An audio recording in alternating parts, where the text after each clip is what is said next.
Mesdames et messieurs, nous recevons aujourd'hui l'avocate défenseur des femmes. Monsieur, rectificatif, c'est l'avocate défenseuse des femmes. Parce que vous les hommes, vous avez le malin plaisir d'utiliser toujours le genre masculin alors que le genre féminin existe. Ok, comme vous prétendez être une avocate internationale, citez-moi alors 2 cas que vous avez déjà défendus. Moi, Flora la Terrible, je suis avocate défenseuse des femmes, mais je suis connue aussi internationalement dans tous les continents qui existent et dans tous les barreaux qui se trouvent sur tous les continents. Avant de continuer, monsieur, dites à votre patron, la prochaine fois, de mettre la climatisation dans vos studios parce que là, voilà, je meurs de chaleur là. Je peux continuer maintenant. Je vais citer les 2 cas que j'ai défendus avec brio.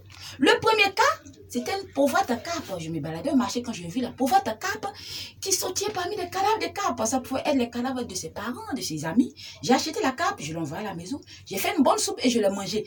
Ainsi, j'ai abrégé ses souffrances et je gagnais avec brio ce procès.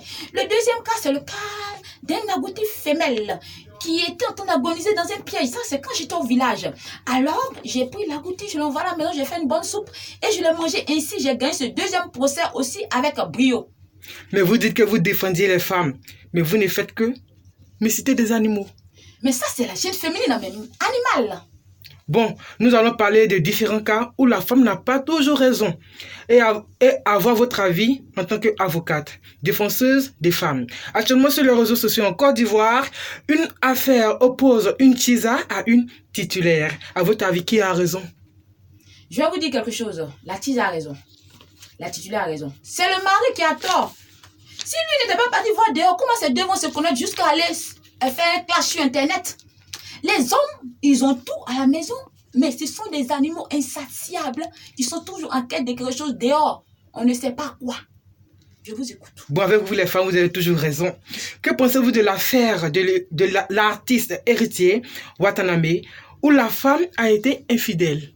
Moi, je pense que soit c'est le mari qui a tort, soit c'est l'artiste qui a tort, soit c'est l'essence de la femme qui a tort. Parce que je vous dis toujours qu'une femme, elle est bonne, elle est fidèle de nature. Si une femme est infidèle, fuyez bien, c'est un homme qui l'a rendue infidèle ou c'est un mari qui n'a pas su faire ce qu'il faut faire, qui a fait cela. Mais une seule chose est sûre, qu'une femme est infidèle, c'est un homme qui est à la base. Donc, je pense que c'est les hommes qui ont tort, la femme a raison. Ok, chère dynamique avocate, quel conseil pouvez-vous donner aux filles qui s'adonnent à la prostitution? Moi, je pense que je n'ai rien à dire à ces filles parce qu'elles n'ont rien fait de mauvais. Elles sont la conséquence de l'irresponsabilité des hommes. D'abord, les parents, les pères qui ne montrent pas que le travail est la chose la plus importante pour que les filles travaillent au lieu d'utiliser leur corps. Et il y a aussi ces hommes qui rentrent dans la vie de ces filles qui leur donnent des déceptions amoureuses. Et après, ces filles deviennent insensibles et préfèrent utiliser leur corps pour avoir de l'argent. Et voilà, moi je pense que c'est les hommes, c'est aux hommes que je dois donner des conseils, pas aux filles en question. Mais vous dites que les femmes ont toujours raison. Que pensez-vous de Ève, citée dans le livre saint, qui a mangé la pomme qui a créé des problèmes au monde entier?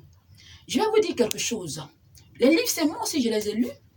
Quand Dieu a créé la femme, Ève, il a dit qu'il a créé de bonnes choses. Alors que quand il a créé l'homme, il n'a pas dit cela. Ça veut dire que la femme était fidèle et il était tout ce qui était bon.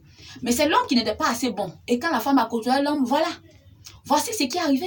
Un coup, la femme est devenue mauvaise. Je vais vous dire quelque chose. Au jardin, il n'y avait que l'homme et la femme qui causaient ensemble et puis il y avait les animaux.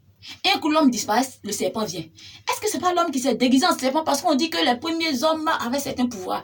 Est-ce que ce n'est pas l'homme qui envoie le serpent pour tenter la femme? Une seule chose, derrière ce serpent se cache l'homme.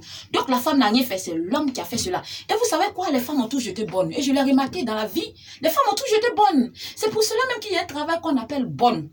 Mais il n'y a pas de travail sur la terre qu'on appelle bon. Parce que nous, les femmes, on a toujours été bonnes. Et tellement nous sommes bonnes qu'il y a toujours des hommes pour nous rendre mauvaises. Exemple, dans une maison, quand il y a une bonne, il y a toujours un malhonnête qui fait les chats noirs sur la bonne. Voilà ma conclusion. Les femmes ont toujours été bonnes. Les femmes n'ont jamais rien fait de mauvais. Ce sont les hommes qui sont derrière tout ce que les femmes ont fait de mauvais sur terre. Ok, merci, chère dynamique avocate. Sur ce, nous nous retrouverons la semaine prochaine pour une nouvelle édition. Et avant la fin, dites à votre patron de mettre la climatisation dans vos studios. Ok, il n'y a pas de problème. Donc, à la semaine prochaine pour une nouvelle édition avec une nouvelle avocate. À bientôt.